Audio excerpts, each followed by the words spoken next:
Hello sisters, back here for the last mission of the Rise of the Scorpion Empire event campaign, and we're playing in nightmare mode. So right now we are playing the last mission, which is the Battle of Antarctica. So from here we are playing as the Black Scorpion. It doesn't really matter which side of the Black Scorpion it is, but basically we are playing Alfred's Black Scorpion. Okay, so over here we have our previous generals. We have Morita, we have General Wu, we have Coulson, which is a surprise. We do have Maldini, if you remember from the previous campaign. He is an absolute banger of a infantry general. Okay. And yeah, we also have the American side, like our independent American side, alongside with Wagner, which I would say Wagner is another hell of a beast when played correctly. Because when I last look at Wagner's build, he's literally like the monster of the entire Black Scorpion. And if you know, like back in the days, when he used to play World Conqueror 4 without the special forces, he is also the Manstein of the monster of the Black Scorpion. Okay, yeah. So over here, we are at between Chile and Argentina. We are heading down south towards the Antarctica base, which is occupied by the Soviets. But we are also cleaning up the Osborne-backed USA. So you can say we are slowly advancing southwards. Meanwhile, where is Osborne? Osborne is actually in a Phantom Island at the west side, as you can see from the screen. And there is still a lot of American forces over there. So basically right now, there is two choices where we can play this. The first option is we can go down south to attack the Soviets.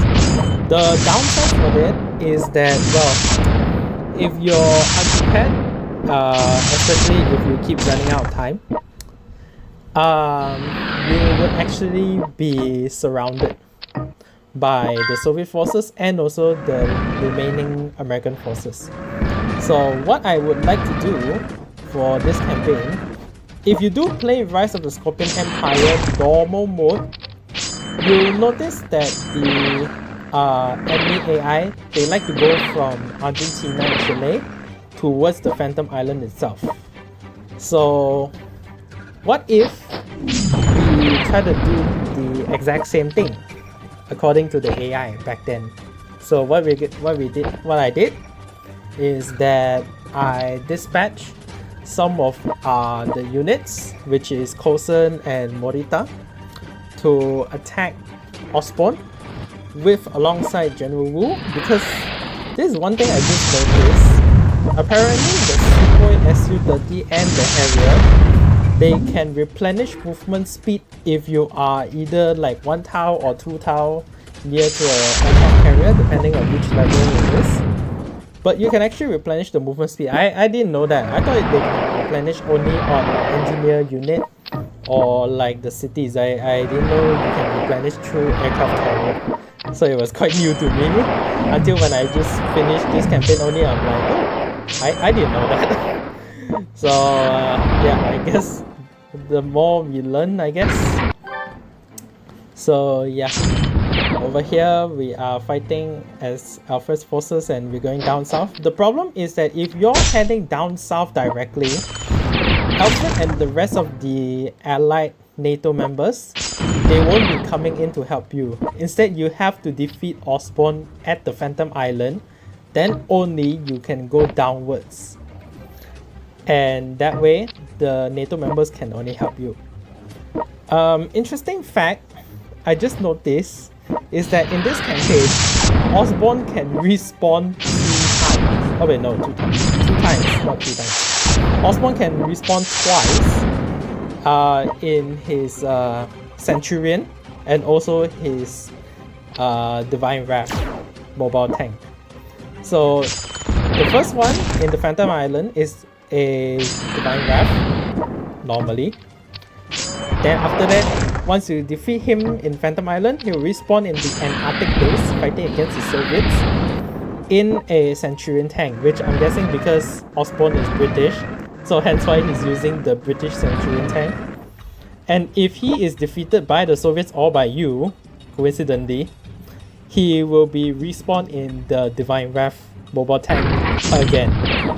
So this is actually one of the hardest missions if you're unprepared. So hence why for me it's like I kind of did prepare a lot more. For example, the Akagi, even though I didn't really use the Akagi, but it's like basic knowledge for me to use the Akagi.